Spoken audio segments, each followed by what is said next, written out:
Wonderful. Well, welcome everyone. I'm John Coonrod. I'll be facilitating today's call. I'm so happy to see so many of you here in July on our call that will have a special focus on youth. I'm going to share my screen. Let's see.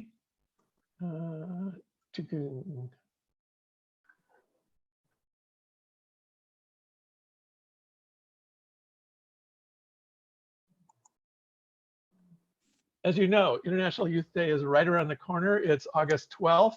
And today, for our special guests, we're going to hear from a number of extraordinary young leaders who are really energizing the movement for community-led development in different countries. I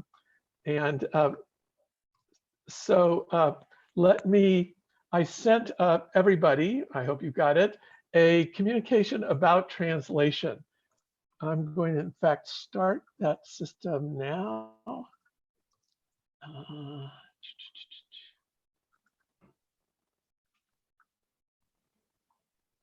It says prepare, this meeting is being live streamed. So when it says it's being live streamed, what it means is that through this company called Wordly, you can see the text of what the speakers are saying let's see, I have to tell them I'm speaking English.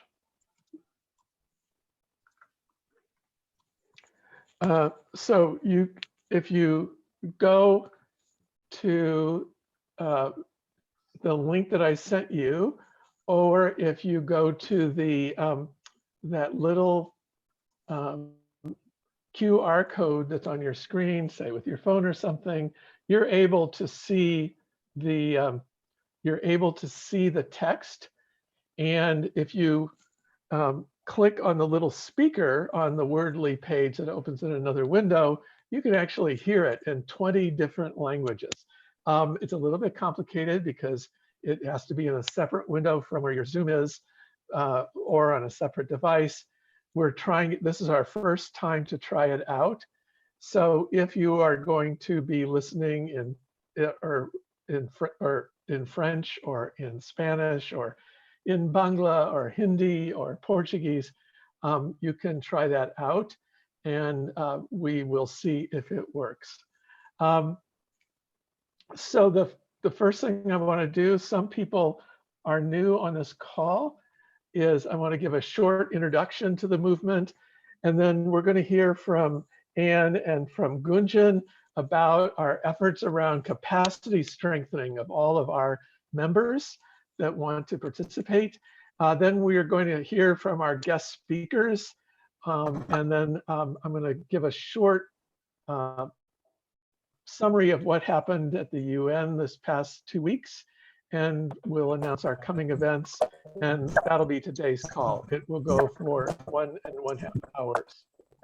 If you're not speaking, if you could please mute, because we're getting some background noise from some people.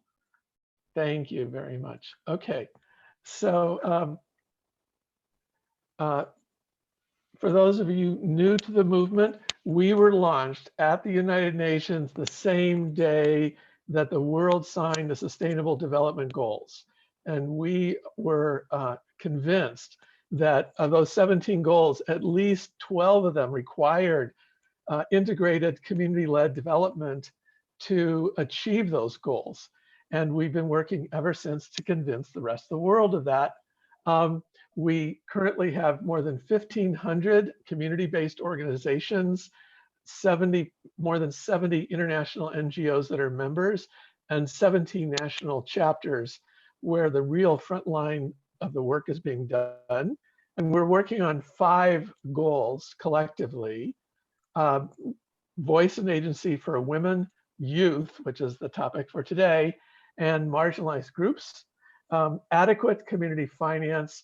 We're demanding that at least 20% of national budgets be in the hands of local communities. Good local governance, which means democratic elections and social accountability and citizen engagement. quality public services, which is a fundamental human right, and resilience. Communities need the information, the skills, the resources to ensure that they can plan to deal with any shocks. And these days, there are lots of shocks. So in just a moment, we'll get to our special presentation. But first, I want to call on my colleague, Anne, to talk about some of the courses just completing and just starting. Anne? Hi, can you hear me? Is it okay if I just share a couple slides, John? Yes, absolutely. All right, so let me share my screen here. So we have a course in domestic resource mobilization coming up. Can you see my screen? Yes. Okay, good. So we, as part of our umbrella strategy for the national chapters and for civil society leaders everywhere, we're offering capacity development opportunities. We recently completed an amazing course on network weaving. We have some of our course star classmates here, including Bikeke, where we learned about the characteristics of powerful networks, and then we worked together between classes to try techniques and improve our skills on network weaving. And it was really a very successful and powerful class led by June Holly of the Network Weaving Institute. So now our next class in response to demand has to do with domestic resource mobilization. So the new course is going to be about learning how to mobilize resources to support your community-led effort. Everyone is welcome, and it's specially designed for national chapter members and civil society leaders and community members everywhere. It's going to be a unique course designed especially in partnership with Change the Game Academy for movement members and participants everywhere. It's being sponsored by the Movement for Community-Led Development Global Secretariat and the Hunger Project, so we're able to offer it for free. So thank you so much for that. It will take the form of 6 participatory webinars interspersed with independent study and learn by doing assignments. So it should be really great. Now, if you're not sure if you want to take it or you're just interested in finding out a little more, you're welcome to click on the link that I'm going to put in the chat, sign up so that you get the information about it, and even just come to the first webinar and where you're sure to learn something, and then you can think about participating in the whole course. So just a quick recap: domestic means working in one's own community or country. Resource means all kinds of resources, including human, social, financial, in-kind, and many other types of resource. And then mobilization is creative, strategic, sustainable, context-appropriate ways to take effective action. So as I mentioned, it's no charge. The start date is August 30th, but even if you miss the start date or the first class, you are always welcome to join. We want everyone to come together and learn together about domestic resource mobilization. So please feel comfortable and confident to get involved as you would like. I'll provide the details on the course where you can look at more specifics. And then I will also provide the link that you can click on in order to share your name and email so that you can be on the mailing list about the course. So that's all for now, but we really hope that people will get involved. So much of the learning in our network weaving came from setting up this space and setting up the ideas, and then the participants, the classmates, shared all of their ideas and experiences, and it was a super rich gathering, and it was lots of fun to boot. So I know that this one is going to be fun too. Oh, last thing I'll say, it's going to be led by Sharon Olong, who is a Change the Game Academy trainer based in Kenya, and she's got a ton of practical experience. So she's really going to make this into a great course. I will stop sharing and stop there. Okay, and Anne, there was one question about whether materials are available in different languages, or it's just English? Oh, thank you so much for bringing that up. First off, Change the Game Academy has tons of free materials on their website in like 7 different languages. So this is going to be very language friendly. And since we're learning to use Wordly AI, our new tool here, we're going to explore using it within the course too, because we really want people to be able to participate regardless of their English skills. So thanks for asking. Wonderful. Okay, and passing the ball to Gunjan.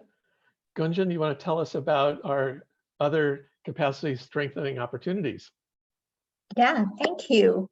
So continuing in this spirit of capacity strengthening, which really comes from the National Chapter Umbrella Strategy, as some of you would have seen from the emails earlier this month, we are now transitioning the adapting to COVID-19 and beyond calls into capacity strengthening calls.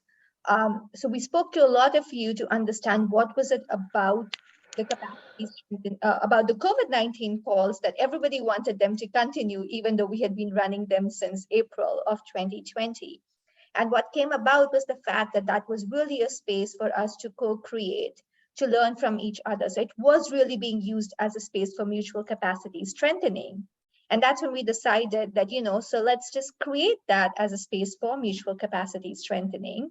A lot of you have filled out the surveys that were sent out. Thank you so much. If you have not filled out the survey, please fill it out. It takes 2 minutes, but it's really a fantastic way for you to determine what is covered in the capacity strengthening calls, but also to offer your own capacities and resources to your fellow co-travelers, colleagues, other friends in the movement. And a very big thank you to the so many people and organizations who've actually shared and offered to conduct different workshops, different trainings on different aspects of capacity strengthening. We've had offers on a whole range of issues where organizations and individuals have come forward and said, we would love to have capacity strengthening on these areas, and we are able to offer capacity strengthening and resources in these areas. And that really is the spirit of the movement. It is about mutual capacity strengthening, that we all learn from each other. So very excited to get that started. We will close this survey at the end of this week. So if you haven't filled it out, please fill it out to let us know what you would like to see covered in the series and also what you would like to see offered. There is also a language option there. So if English is not your first language, if you're not comfortable either in attending or participating in a session in English or in offering a session in English, there is an option there for you to let us know that, as well as the language that you would like us to offer things in. So please use it, and we'll be coming back very soon with the details. So far, it looks like community-led monitoring and evaluation is going to be the first set of capacity strengthening workshops. Because that's where the most demand has been into going into the nitty-gritty technical details of how it's done. Thank you. Thank you, Gunjan. Okay, and everyone will be getting more information about that soon. With that, I'm going to share my screen again, just to briefly. Okay.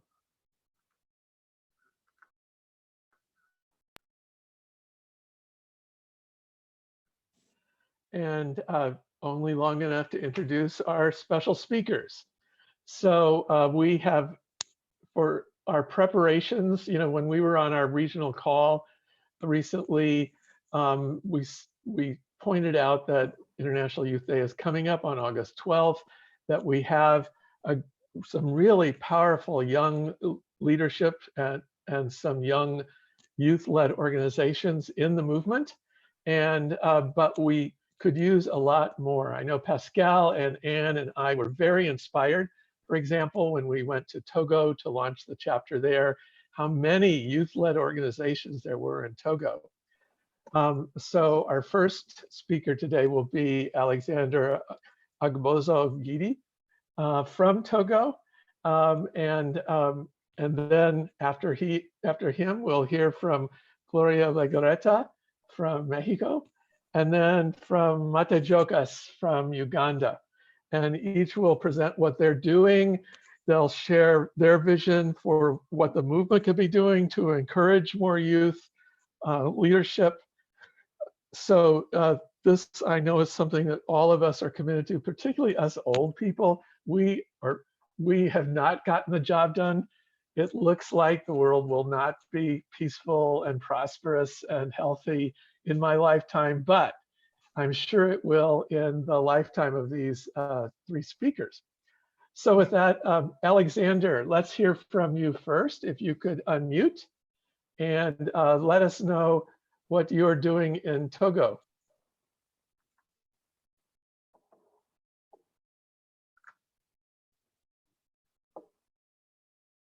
Alexander, you are muted.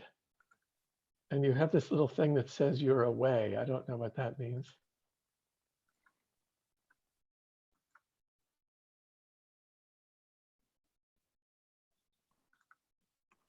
Allô? Yes, we hear you. Oui. I speak in French. No, could you please speak in English? So I'm not too better in English, but I want to try in French. French is my my language. Yes, unfortunately, our translation is only one direction from English into all the others. But if you, Sarah, would you be able to translate every other paragraph for Alexander if he speaks French? Yeah, happy to try to do that. Okay, so if you speak in French, Alexander, then and then make a pause, and Sarah will translate for you. Okay, thank you. Oui, qu'il me soit permis de me présenter, j'ai que quelques minutes. Je suis togolais, je suis journaliste de formation profession, je suis Alexandre Agbozo et je suis le représentant national du réseau international des jeunes leaders francophones. Je suis ici par rapport... Okay, just a moment, Sarah. Okay. Please. Yeah, thank you. So far, Alexander has just introduced himself. He's a Togolese journalist and a national representative for the newspaper. Great. Okay, go ahead. Oh. Je suis ici pour parler un peu de nous. Nous avons connu ce chapitre-là qui nous a vraiment impliqués dans un consortium appelé Plateforme des jeunes, Plateforme des organisations de jeunes. Au Togo, nous avons de multitudes d'associations, mais qui militent, qui ont voulu se retrouver dans un creuset et travailler pour que nous ayons une vision commune qui pourrait nous amener vers un résultat commun. Ce qui veut dire, nous nous sommes retrouvés sur une plateforme des organisations de l'association des jeunes pour accompagner et défendre les objectifs que vise le mouvement dont vous êtes le cofondateur. Je voulais parler de l'idée John. Et un moment. Oui. Sarah? Alexander is here to talk about his work. He's known this chapter, who's included us in a consortium that's a youth platform. And there are multiple associations like this in Togo who work to have a common vision and take us towards a common result. And he shared that they have a platform of organizations, of youth associations that work together and collaborate to achieve their goals. Bon. D'accord, Alexander. OK. Merci. En ce sens-là, nous sommes aujourd'hui tous au Togo pour défendre le MCDL. Nous sommes au nombre de 75 organisations qui ont de multitudes d'objectifs. Mais nous, notre objectif aujourd'hui, c'est d'accompagner, d'être une organisation, une plateforme de jeunes qui pourrait défendre les objectifs que vise le mouvement, parce que nous avons compris, avec la décentralisation au Togo, nous avons déjà 117 communes au Togo, mais le gouvernement seul ne peut rien faire. C'est en ce sens-là que nous avons milité en allant vers les autorités locales, les autorités politiques, et leur évangéliser l'objectif que vise la plateforme qui serait aux côtés du mouvement. Et c'est là où les autorités togolaises, bien sûr, nous veulent nous accompagner pour voir ce que nous aussi, nous avons de quoi faire. Rester ensemble, c'est autre chose, mais organisez-vous pour militer ensemble aussi, c'est une autre chose. Donc, pour cela, le mouvement ou la plateforme Togo m'avait délégué pour effectuer un déplacement vers le Bénin, où j'ai eu la chance, le privilège de rencontrer le directeur régional Pascal Dorossou, qui m'a vraiment instruit sur le mécanisme que vise ce mouvement MCDL pour voir ce que nous pouvons faire avec ça au Togo, parce que pour d'autres, ils pensent que bon, ce n'est pas ça. Mais au retour, nous avons nos aînés qui ont pu commencer quelque chose que nous avons approché, et par là, nous avons compris que le mouvement MCDL n'est pas à sa première fois au Togo, mais il faut pouvoir, au niveau du docteur Gustave Amavi, continuer la démarche pour que la jeunesse se trouve dans un creuset de réflexion afin de défendre les 5 objectifs principaux du mouvement. Et c'est en ce sens-là que les 75 organisations ou associations de jeunes au Togo veulent se pencher et dédier cela à la jeunesse qui, ma foi, en retard, mais vont aussi se serrer dans le rang pour que la marche soit une marche sereine, éducative, pour que des gens comprennent. Parce qu'au niveau du mouvement, nous avons compris, selon les explications et les lectures faites autour de la chose, qu'il faut que les jeunes aujourd'hui s'inscrivent dans une logique, pas fantoche, mais véridique, que vous défendez. Donc, le 12 août, tous ceux qui seront aujourd'hui ici sur cette plateforme verront que la plateforme des organisations de jeunes militants du côté du mouvement serait lancée officiellement au Togo, aux côtés, bien sûr, des autorités locales, afin d'avoir une expression commune pour la jeunesse togolaise, voire africaine. D'accord. Sarah? You're muted, Sarah. Oh, no, you're not muted. I'm sorry. Go ahead. Sorry. So I'll do my best here.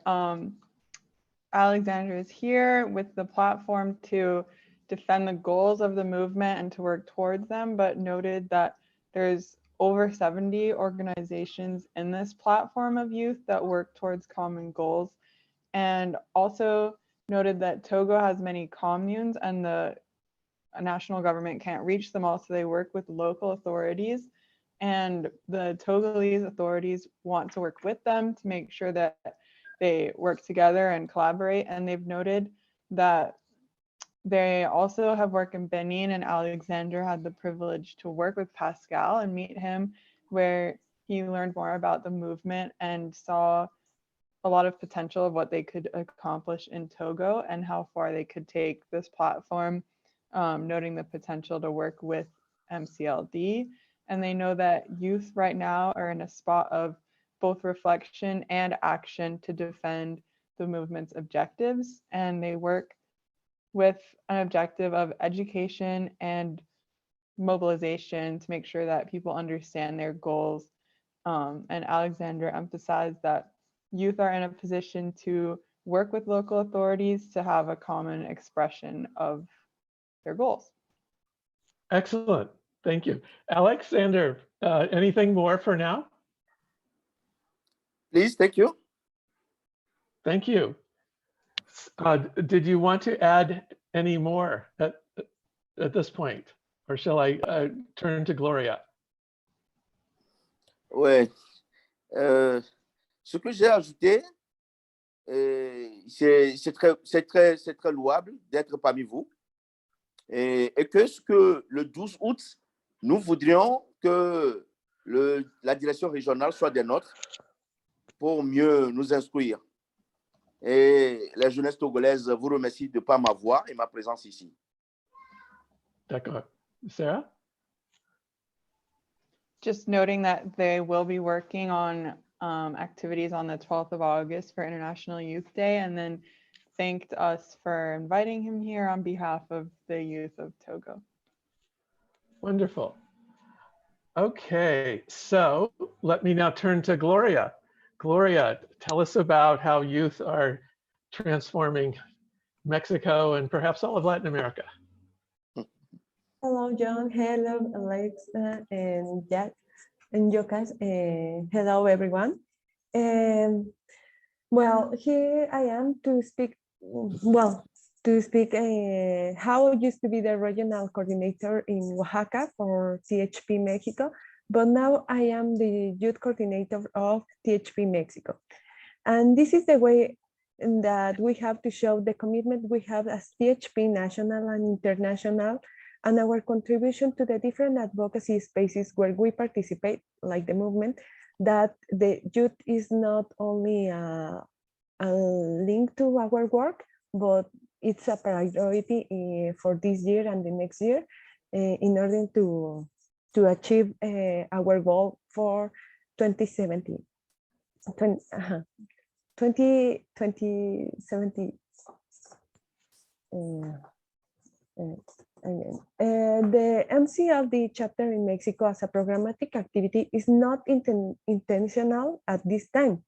However, one way in which the conversation has been reactivated is a result as the Gender Focuses CLD summits, where different multi-stakeholders, partners, including the government sector, CSOs, international organizations, and investors have expressed interest in continuing the conversation around gender focuses community-led development. During this summit, in alliance with SDSN Youth, we create 2 youth activations on social networks in order to talk about youth participation in general, but focusing on gender focus CLD. This was the first exercise that we had in working and listening to youth in a different way. The purpose of the youth coordination recently created is to accompany youth leadership that contributes to the local development of the self-reliant municipalities, which is our CLD strategy. And this will happen in 5 states in Mexico: Oaxaca, Chiapas, Yucatán, San Luis Potosí, and Estado de Mexico in 2022 and 2023. We are working right now towards creating an intercultural advisory youth group in Mexico as part of our strategy actions. We look to articulate youth visions in every action to materialize CLD, especially regarding climate change, food security, and rural development. Our intention with this advisory youth group is to bring the voice and action of rural and indigenous youth to relevant spaces. In the second half of the year, we will focus on escalate the voices of indigenous and rural youth from communities to political incidents, look for the expertise of youth leaders working in allied organizations, and see youth leader organizations. As I say, this is very recently, but it's the proposal that we are creating based on the territory work from Chiapas and Oaxaca, working with groups of women, and I think it's very exciting because it's the first time that we are putting in the center of the actions women who are young. Thank you. Thank you so much, Gloria. Okay, now let's see if I can do this. And I want to turn to Jokas Mate. Jokas, tell us what's happening in Uganda and in the other countries that you're coordinating with. Okay, thank you, John. Thank you, everyone, for being part of this call. It is actually an honor to be part of this global movement. My name is Mate Jokas. I work with Wilmot Development Foundation Uganda. as the executive director and also a member to MCLD Uganda chapter. Wilmot is a youth-led organization that subscribed to the Movement for Community Development Uganda. And we appreciate the connection that Anne made as we joined the movement, also to enhance our voices by being part of the movement and also climb the ladders as we keep on moving further. What is happening in Uganda is that the MCLD Uganda chapter has grown to over 63 members. And all these member organizations are purely youth-led organizations that have indeed played a great role in their respective communities where they have amplified and also working in a way how we look at it in a multi-sectoral approach that most of the NGOs, the community-based organizations that have joined hands through the MCLD to amplify the voices of young people. Today, where we have the movement that puts the young people at the forefront of change, it has really given the opportunity to youth-led organizations that used to be ignored in most of the platforms. You realize that at the beginning of the webinar today, before actually everyone came in, we are discussing about how best these platforms have really empowered the young people, where they have been given an opportunity to give their views on what is workable. And I appreciate the opportunity that MCLD has given to most of the youth-led organizations because it has opened our minds to new eras or to new technologies and also ideas.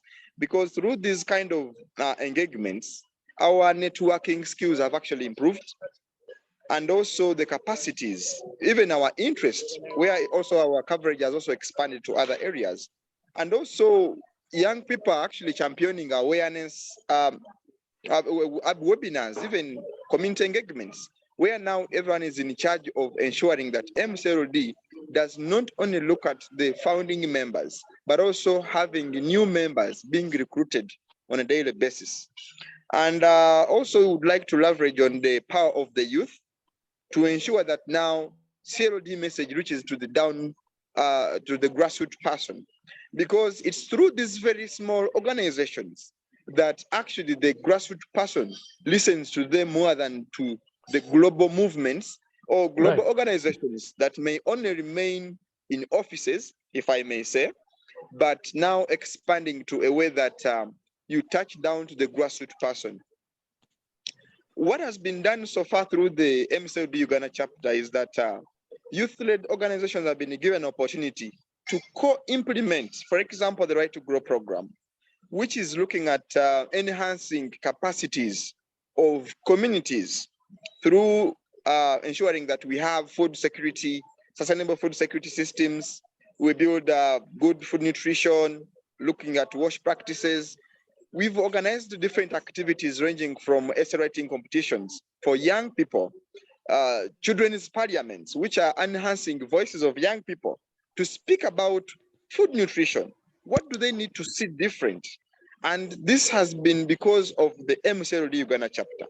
If it's not the chapter, I don't think that youth-led organization would have the opportunity to, to come up and also speak out on what is workable. So far, what is needed, and when it comes to the needs by young people, one, I think we need a reliable, looking at capacity building that is continuous, not just for one time, but a continuous capacity building channel.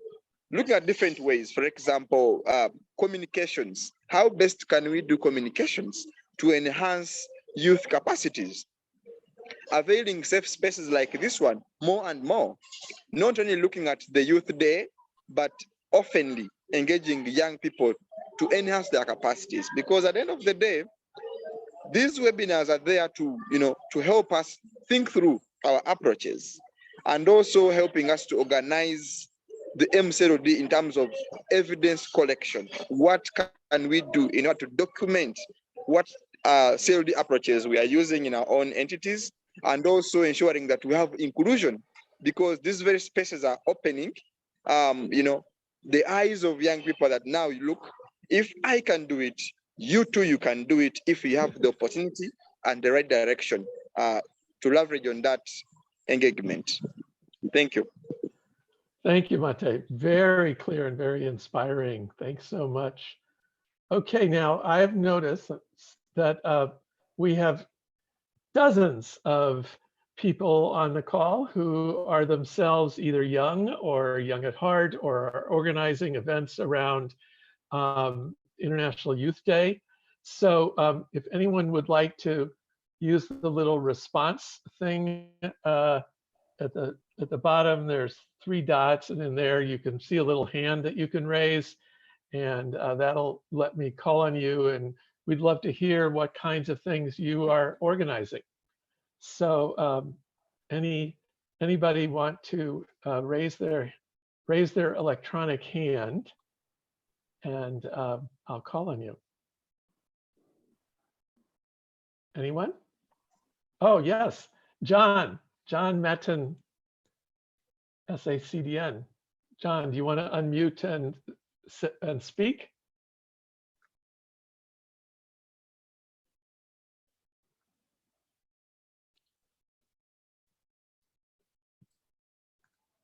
John, can you have to hover over the bottom, and your little, when you touch your little red microphone, it'll turn white. Okay, meanwhile, I'll call on Arya, who has, I mean, Aya. Aya has successfully unmuted, and he has his hand up also. Aya, what are you organizing? Yes, thank you very much. Hello. Hello. Well, yes, John. How are you, sir? How is everything? Great to hear from you. You know, well, we are yet to plan about the organizing of the youth summit, but we are on it. That means that we are going to plan with our colleagues, and we will get on to you. Thank you very much. Okay, wonderful. Yes, sir. Okatre Nixon Amani, do you want to speak? Just unmute, and we'd love to hear from you. Yes, thank we you hear very you. much, John. This is Nixon. Yes, hi, Nixon. From I think that just add on before I share what we are doing in Uganda, 77% of the population is below 25 years old. So it's an interest of the country to work together with youth. So what we are planning to do in Uganda here is that as part of the Right to Grow program, we intend to bring on board the different youth leaders to come and engage or dialogue the issues before the national celebrations, because we believe that they have the eyes of the president. So our plan in Uganda is to ensure that we engage with them before the official presidential communication, but also to guide what the president may speak about, but also to dialogue whether most of the issues have been acted on as part of the fuller process. So that's one activity we want to do, to get the ears of the leaders of youth in Uganda, to ensure that they can have the country or the leaders of the country pay more attention to the issues of the youth who make up 77% of our population. Thank you very much. Thank you, Nixon. Okay. Who else has an International Youth Day plan or something they're organizing that they want to share with everyone that is mobilizing the power of youth for community-led development? Oh, Lumuno. Hi, everyone. Good morning. Good afternoon. We have some issues that our youth have been addressing in the community. I think one of them, which is on top of our list, is alcohol and drug abuse among adolescents. It has become a problem in our community. There has been a lot of drug and alcohol abuse among adolescents, especially those in schools. So the youth have been planning on having a talk at one of our local schools, one of our partner schools, where some of our students at Amos Youth Center here in Zambia attend, just to engage and have youth talk to youth about this problem, just trying to get that engagement among the young people. I have been working with children for close to 8 years now, and we have noticed that I have noticed a very big shift when youth are having that conversation amongst themselves. If it's adolescents, they're having that conversation among themselves. They're able to relate than you talking to them. They call it preaching. Don't preach to me. But I have seen them sit in a circle and discuss issues pertaining to mental health, to health and well-being, and coming from homes where they face abuse and how they have handled that. And that I have seen more impact with youth led and youth-led discussions. So that's on top of our Excellent. list, definitely. Yeah. Lumuna, thank you so much. Mate and Gloria, your hands are both up if you want to unmute and speak up. Our special Okay. guest speaker is here. Go ahead, All right. Mate. Thank you, John, and everyone on part of this call. As a way to enhance, youth's voices now when it comes to the 12th August, which is actually weeks away, you realize that many of the young voices are not being heard. So far, in preparation for the Youth Day, what has been done so far in Uganda, one was the National Children's Parliament, and two is now where we are preparing for the National Youth Parliament on that very day.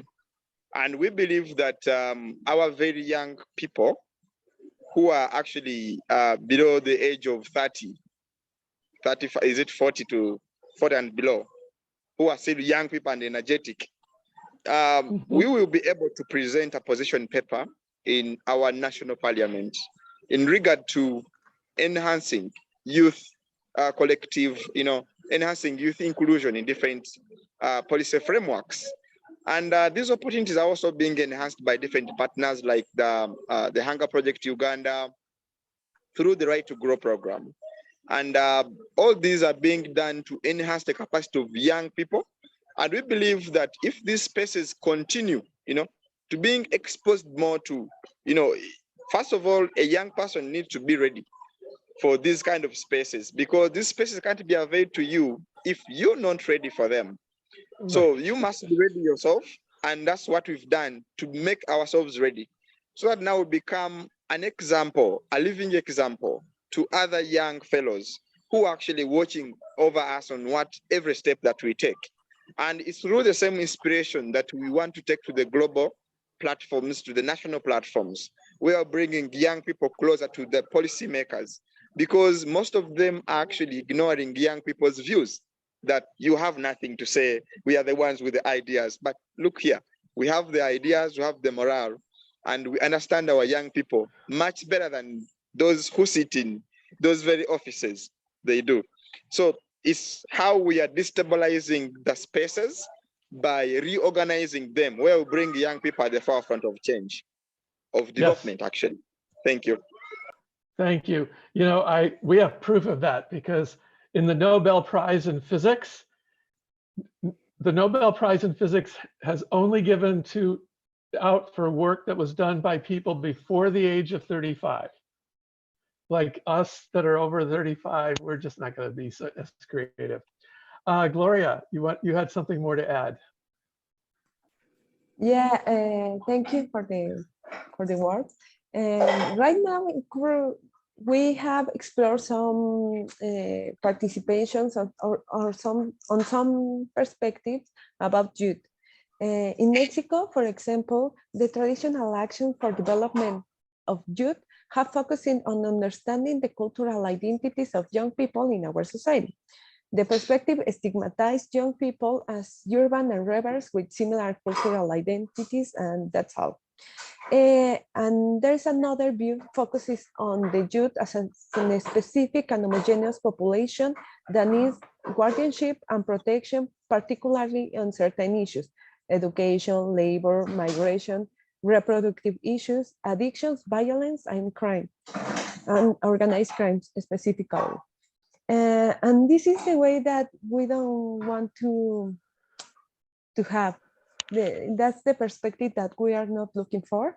The way in which young people manage their emotions, interests, and life visions are and face the challenge of society are different according to their community and social context.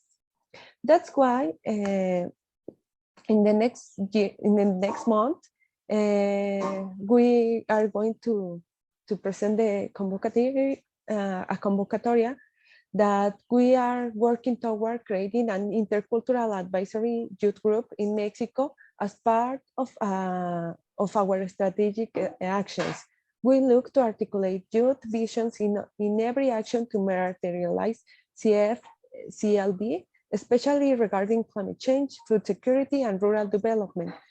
The intention of this advisory youth group, intercultural, of course, is to bring the voice and actions of the rural and indigenous youth to relevant spaces.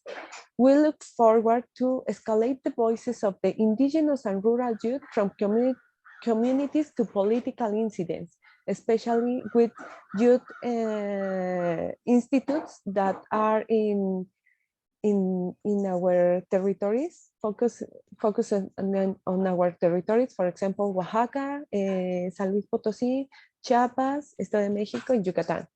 And the other action is look for the expertise of youth leaders working in allied organizations and look for youth-led organizations. We know that they are different actors, but that's part of the good, that we can take into account a lot of visions and create a very holistic vision and a paper to call the action. Thank you. Right. Thank you, Gloria.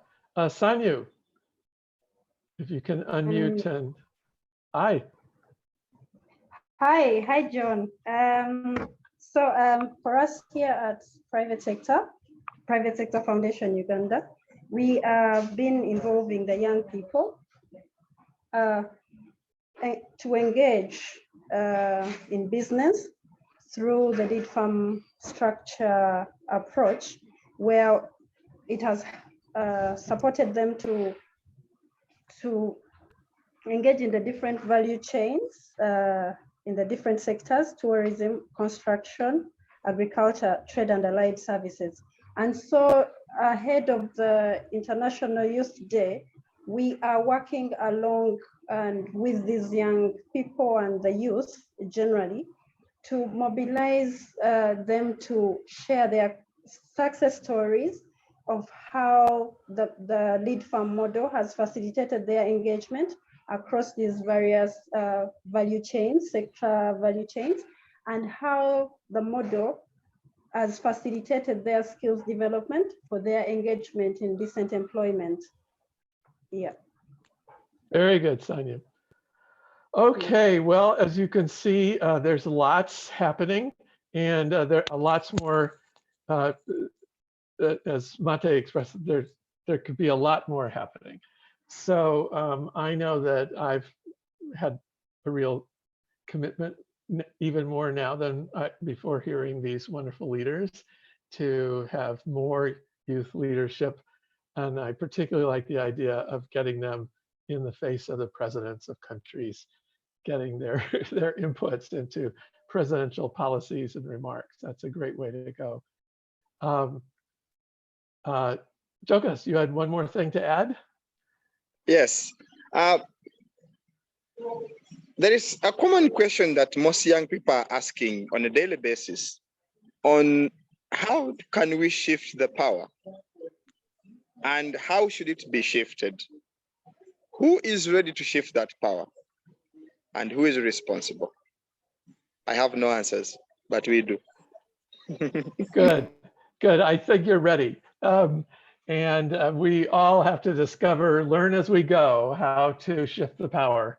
That is the name of the challenge here. And, you know, frankly, a lot of it is age-old suppression, age-old patriarchal beliefs that only us old people know things, or that only we old people should be listened to, and particularly old men, and particularly old white men. I mean, you know, this all has to change. And that's why we're all here. We're all dedicated to changing it. Okay, so I'm going to throw up the slide again, and so that we could discuss what's coming up. So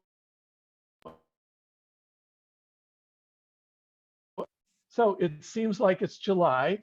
July, at least in the US, is very quiet. August is usually quieter, but there is a lot that's going to be going on, and I want to go through them. As we mentioned, International Youth Day is the 12th.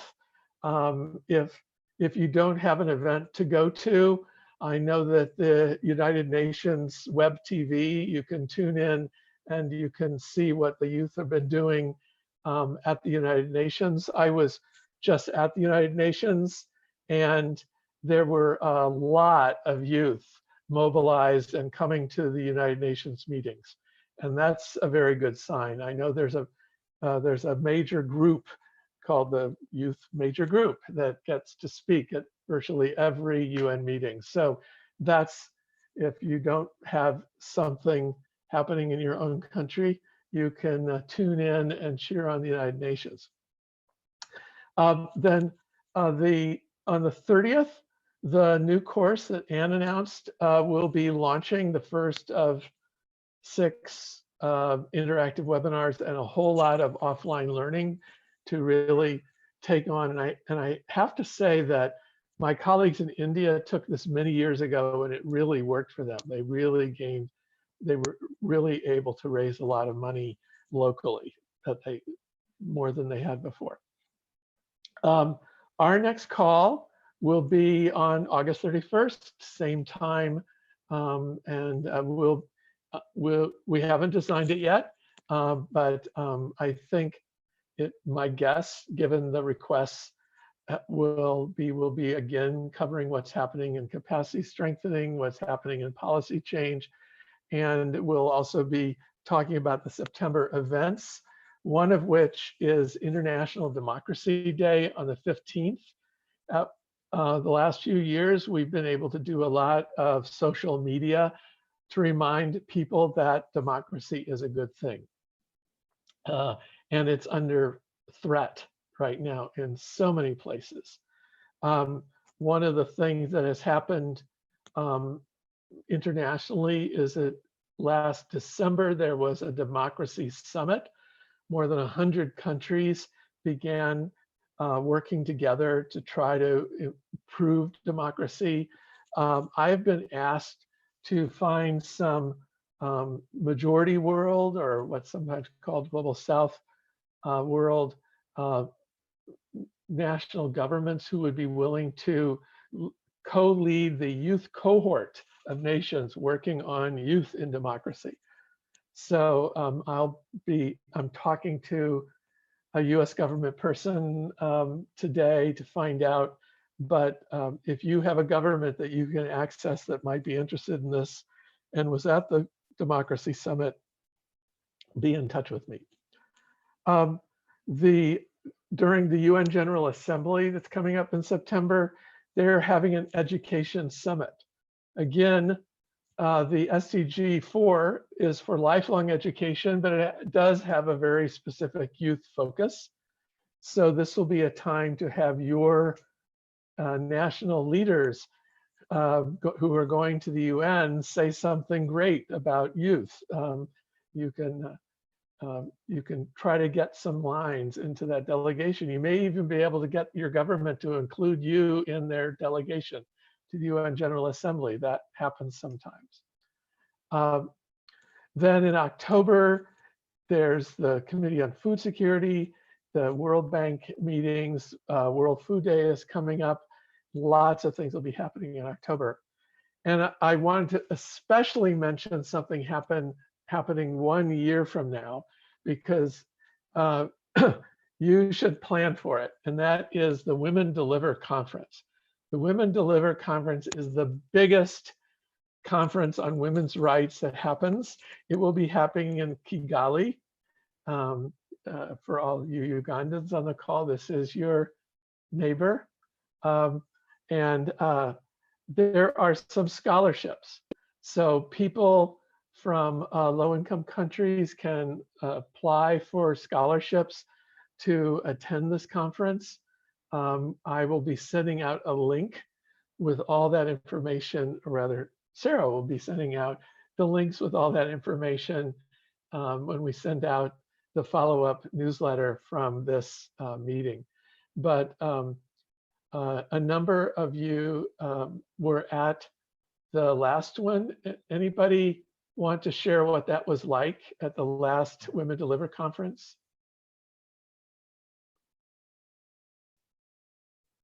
Was anybody here at the last Women Deliver conference? Huh. Okay, well, then we will make sure to correct that, and that lots of you will be able to go this time. So those are the coming events. Then I had a few more things I wanted to talk about. I was at the High Level Political Forum.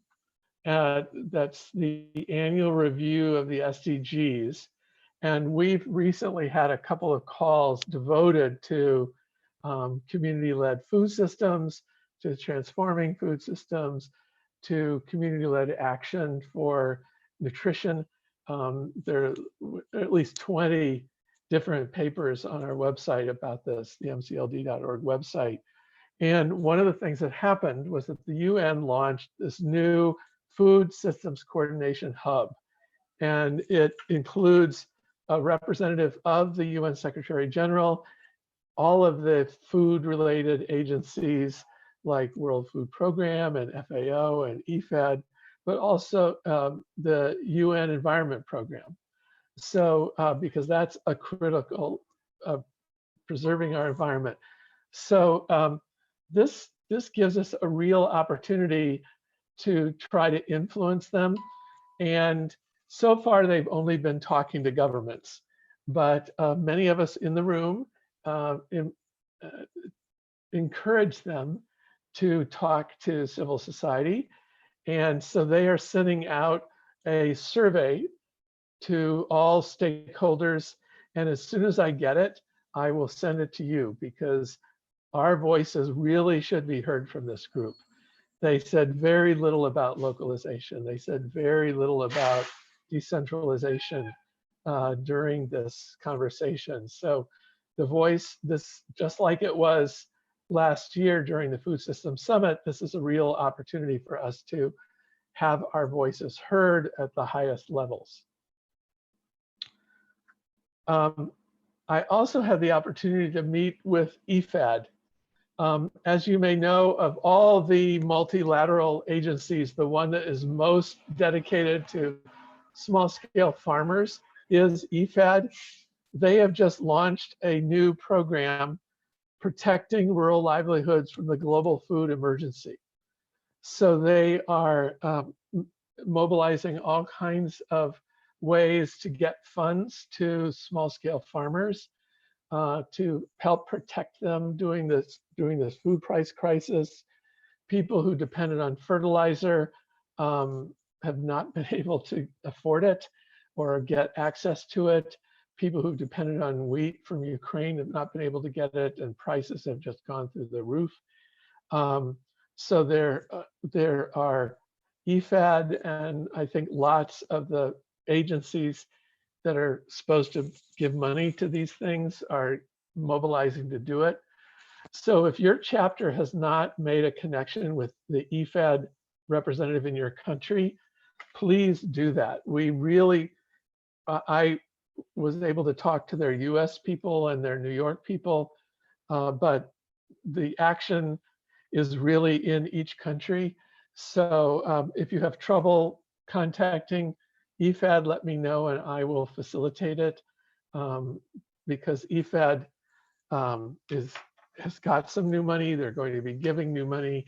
They support a lot of farmers groups, a lot of farmers associations. That's their specialty. Okay. With that, we're actually early. And so I just want to see if anybody has any other news from their chapters or updates they want to share or questions before we close the call. Anybody? You could raise your hand, you could just unmute and start talking. Anybody? Hi, this is Anne. Hi, Ann. I'm not sure if Sotin is still on the call because he was having connectivity problems, but we had a great meeting this morning with Arthur Nkosi, who is handing over leadership of the Malawi National Chapter to Sotin. Arthur has done an incredible job over the last few years. So many wonderful accomplishments and growth in that chapter. And we're excited about Sotin taking the next chapter on, and we'll be sending out an announcement about that. Yay, Arthur. As for those of you who don't know Arthur, Arthur's quite amazing, and Sotin is quite amazing. And Malawi was our very first chapter, so I'm really, really thrilled that it's. Oh, there he is. Hey, Sotin, congratulations. Thank you so much. I'm pleased to see you all and looking forward to corroborating and learning for all of you. Yeah. Wonderful. Dr. Rebecca. Yes. Are you hearing me? Yes, we hear you loud and clear. Although there is my grandson cartoon at the background, but Yeah, I just want to share that one of our member leader, her niece, whom she was the one who took care of her from maybe 7 up to her marriage and everything. So she's like a mom to her. After her senior sister died, she took care of that niece. And she was one of the people who were taken by terrorists on that Kaduna train. Her and her 4 children and her husband, all the family, they are still in captivity.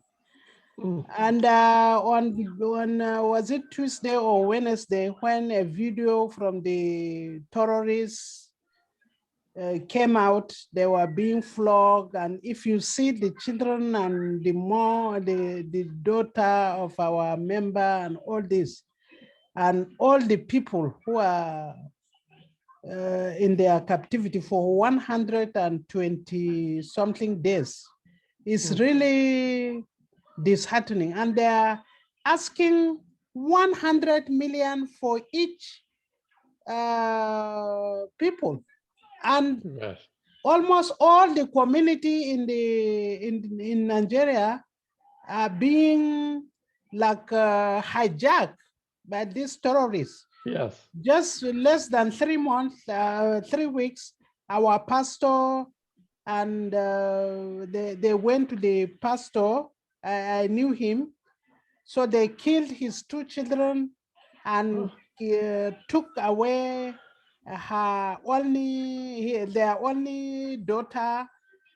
And they asked for ransom just because he was given a token in the church, less than $200. So they followed him in the night and they did all these horrible things. So Nigeria is really very, very, very worst place. Yes. And we need prayers, and it's hindering us from carrying out the activities because people are scared. People cannot go to their farm and they're hungry and all this. So please continue to pray for Nigeria. And all these big people and politicians and all this, they keep the money, took it away. Recently, our Attorney General of Accountant General, he was charged with stealing 80 billion naira, and he refused to grant only 1.7 or is it 17 million? I cannot know the exact figure for university professors and all this. And now university, there are 7 months, almost 7 months, no school. But he refused to grant it, and he accumulate all this more than 80 million. So it's horrible. Some of them keep the money in their houses and it got rotten. So I don't know what is happening, but we need prayers, and yes, we pray that this new government that will come will elect someone who will help us. good. Thank you. Yes, yes. Elections, sanctions, all these things have to happen, as well as the prayers. Thank you, Rebecca, and our love and support and solidarity in this horrible time. Jude, we'd love to hear from Liberia.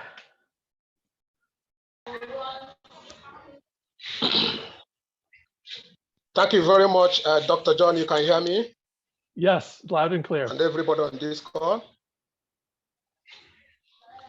Okay. Okay, I would like to be grateful to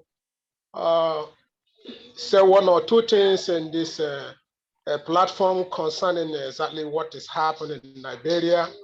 Especially presently, Liberia have been included in the USAID Feed the Future program, and we are looking forward to see if we can be included in the activity by the USAID and their agent to participate in this program. And not only that, we all know that the local communities have been allocated some acres of land for us for agricultural development. And we stay advocating and aiding for resources for the implementation of this establishment of sustainable agriculture in Liberia. So we are looking forward that the year is almost getting out, and very soon we'll be entering into the agriculture season. We are looking forward to enhance these interventions for effective agriculture and food security and nutrition to give our people a quality standard of living, and also to help those who needed help, especially the old folks, the less privileged mothers in the community, that through this intervention, they are going to be the beneficiary of it and have a quality food to eat. So I'm looking forward, and we're praying and looking forward for the true intervention of this program to come to reality. Thank you very much. Thank you, Jude. I will encourage USAID to seek you out, because they should be funding this new Association of Farmers. Okay, everybody. Well, thank you all for being on this call. As always, we'll have its recording and a copy of the slides and information and the links to the various opportunities. And I hope you all will take advantage of this new resource mobilization course that's about to be launched this month, or this coming month in August, because that is the huge breakthrough. You know, when we can really get the resources we need, that will help everyone. So with that, if everyone wants to unmute and say goodbye, we will return an additional 20 minutes to your day. So thank you all for being on the call. Yeah, good. Thank you. Bye. Thank you. Thank you. Thank you, Mr. Pastor. Gracias. Thank you, Mother Ann. Thank you, Sarah. Bye, everyone. Thank you. Thank you. Bye. Everyone. Thank you.